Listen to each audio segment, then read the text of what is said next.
अस्सलाम वालेकुम दोस्तों। क्या आप जानते हैं कि फादर ऑफ न्यूक्लियर साइंस किसे कहते हैं?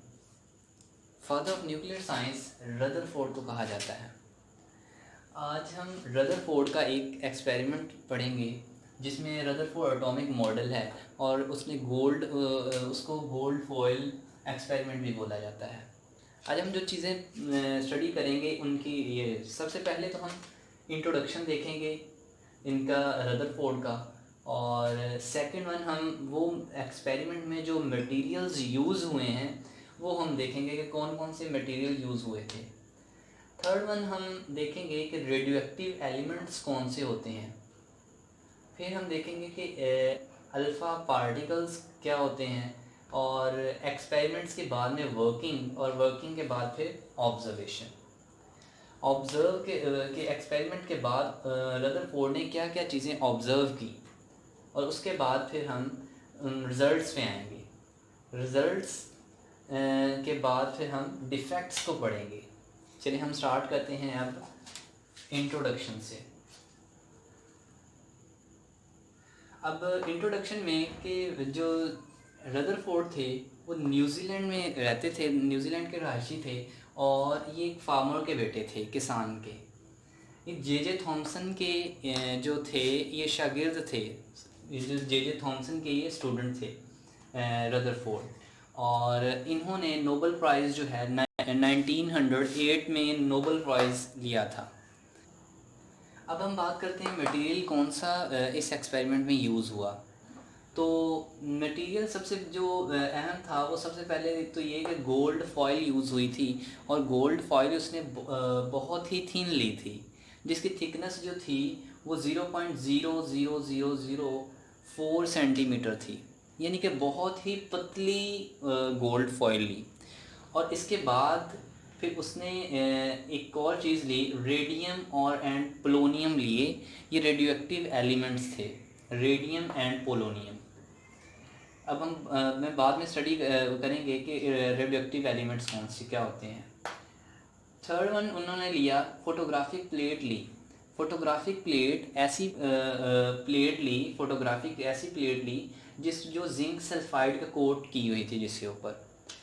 अब ये चीज़ें लेने के बाद अब नेक्स्ट हम देखते हैं कि रेडियो एक्टिव एलिमेंट्स कौन से होते हैं। ये दोस्त एलिमेंट्स होते हैं जो हर वक्त कोई ना कोई रेज़ निकालते रहते हैं। और रेज़ जो होती हैं वो मुख्तलिफ पार्टिकल्स हो सकते हैं, that may be alpha particles, beta particles और गैमा पार्टिकल्स। ये मुख्तलिफ रेज़ निकालते रहते हैं, अल्फ़ा रेज़, बीटा रेज़ और गैमा रेज़ वगैरह। अब इन रेज़ ये कौन से एलिमेंट्स होते हैं? असल में अगर हम पीरियोडिक टेबल में देखें तो ये पीरियोडिक टेबल में ऐसे एलिमेंट्स जिनका एटॉमिक नंबर 83 से ज़्यादा हो उसे हम वो ज़्यादातर होते हैं रेडियो एक्टिव एलिमेंट्स। और जो रदरफोर्ड ने रेडियो एक्टिव एलिमेंट्स लिए थे वो रेडियम और पोलोनियम थे। अब इनमें होता क्या है कि इनमें से अल्फ़ा पार्टिकल्स निकलते थे, अल्फ़ा रेज निकलती थी। और वो जो अल्फ़ा पार्टिकल्स जो होते हैं वो कुछ भी नहीं होते, जस्ट हीलियम न्यूक्लियाई होते हैं। और हीलियम न्यूक्लियाई मींस हीलियम के न्यूक्लियस की प्लूरल है न्यूक्लियाई, हीलियम के न्यूक्लियाई होते हैं, यानी कि कह सकते हैं हम पॉजिटिव ही चार्ज होते हैं। हीलियम न्यूक्लियाई होते हैं मतलब पॉजिटिव चार्ज ही होते हैं। अब हम ऑब्जर्वेशन की अगर बात करें तो सबसे पहले तो वर्किंग की बात करते हैं। अब वर्किंग में क्या किया उन्होंने, जब हीलियम न्यूक्लियाई इधर थे, ये इधर हीलियम न्यूक्लियाई कह सकते हैं। हीलियम न्यूक्लियाई जब निकले रेडियम और पोलोनियम से तो ये आगे हमने स्क्रीन रख दी जो थी जिंक सल्फाइड से कोटेड। अब उसके बाद जब देखा गया, रदरफोर्ड ने ऑब्ज़र्व किया कि बहुत से पार्टिकल्स, तकरीबन सारे जो पार्टिकल्स थे वो क्या हो गए, बिल्कुल ही स्ट्रेट जैसे मूव कर रहे थे उसी तरह मूव करते रहे। अब उसमें जब जैसे मूव कर रहे थे उसी तरह मूव करते रहे।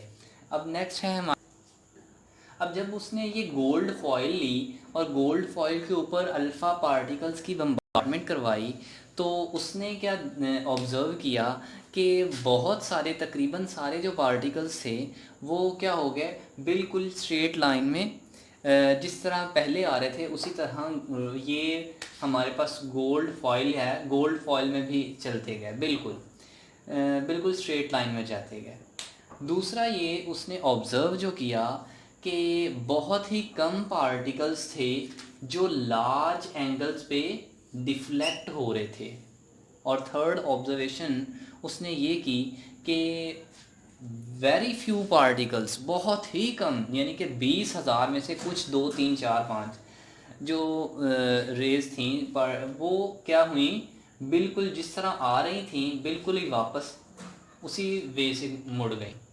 अब ये इनकी ऑब्जर्वेशंस थी, 3 ऑब्जर्वेशंस थी।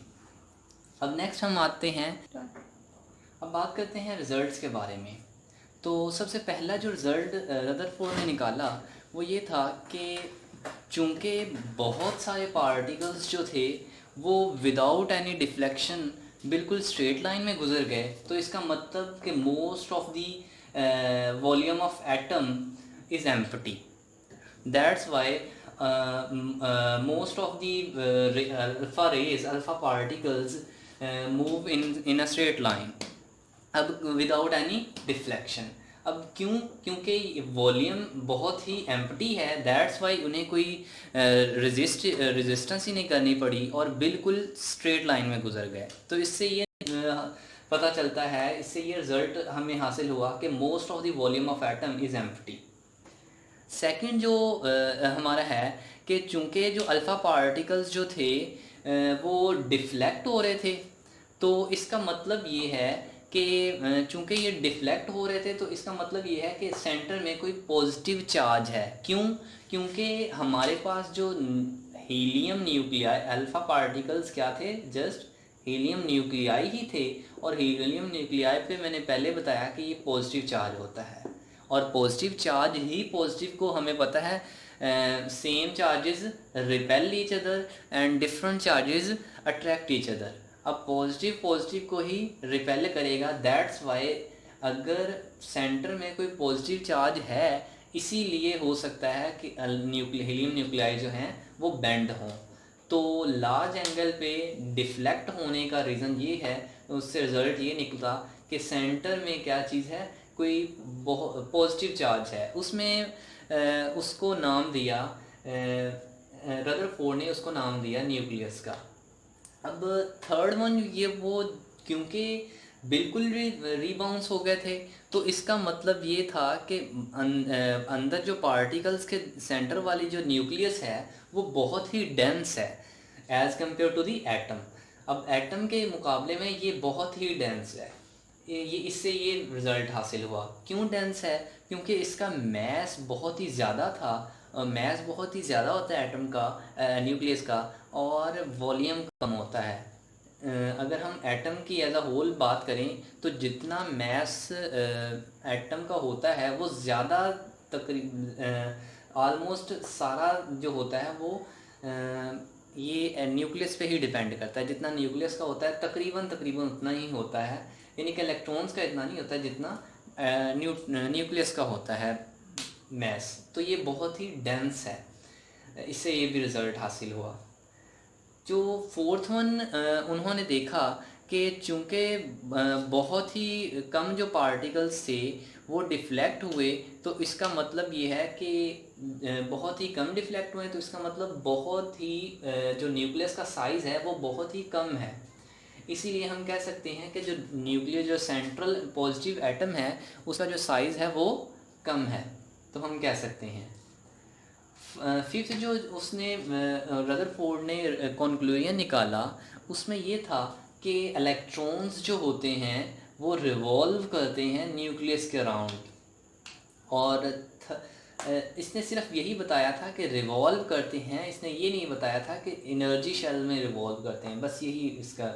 अब जो सिक्स्थ वन था कि चूँकि रदरफोर्ड ने कहा कि चूँकि atom as a whole neutral है,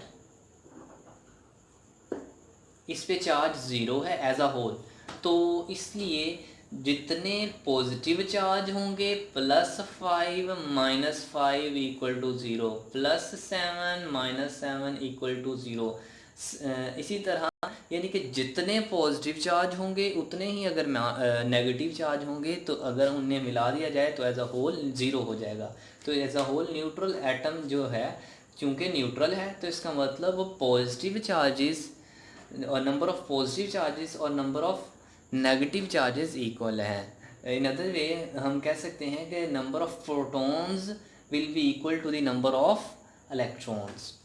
अब आखिरी जो इसने कंक्लूजन निकाला को वो ये था कि उन्होंने कहा था कि इलेक्ट्रॉन्स के अलावा बाकी सारे जो फंडामेंटल पार्टिकल्स हैं न्यूक्लियस के अंदर उसने उनका नाम दिया न्यूक्लियॉन्स का। तो उन्हें उनका ये न्यूक्लियॉन्स का उसका नाम दिया।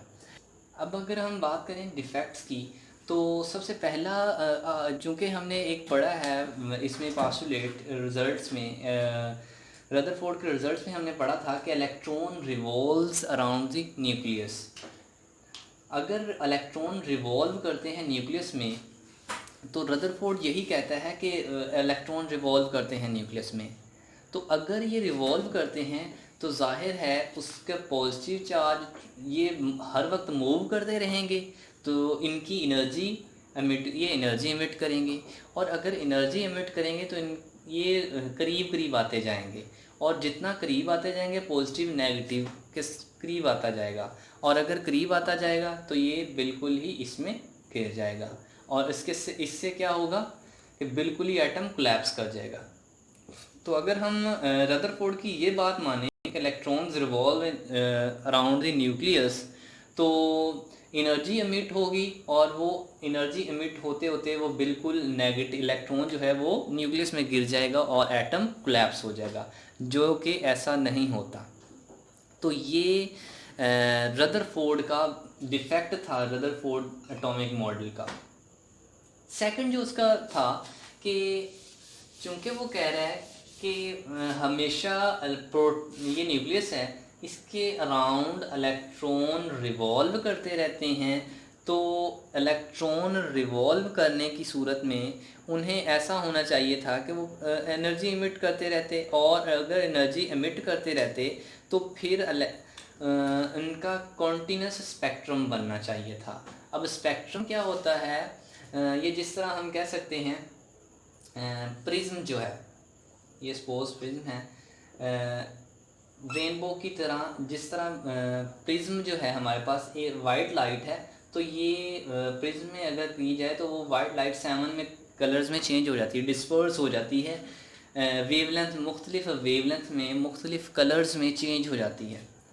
तो इन कलर्स में जो चेंज होती है दो तरह के स्पेक्ट्रम, इसको स्पेक्ट्रम कहते हैं और दो तरह के स्पेक्ट्रम होते हैं। अगर तो ये सपोज इधर रेड है और साथ में ग्रीन है सपोज, तो अगर इन दोनों के दरमियान एक बाउंड्री लाइन हो तो हम उसे कहते हैं एक लाइन हो, यानी कि जो इन्हें डिफ्रेंशिएट कर सके तो उन्हें हम कहते हैं लाइन स्पेक्ट्रम।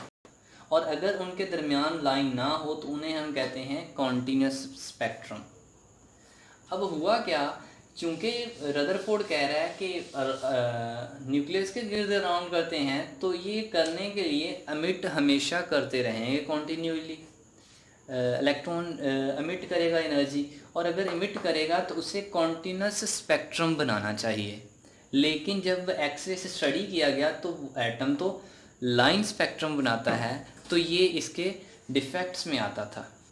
रदरफोर्ड का एक इस एक्सपेरिमेंट का एक तो ये बेनिफिट हुआ कि जो प्लम एंड पडिंग थ्योरी जो जे थॉमसन ने दी थी वो रिजेक्ट हो गई, कि उसको इसने प्रूव कर दिया कि ये सही नहीं है।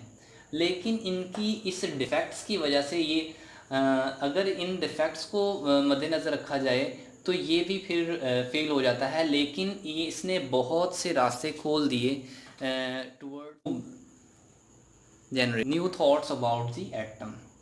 चलिए जी, ये आज का टॉपिक ख़त्म हुआ और अल्लाह हाफ़िज़।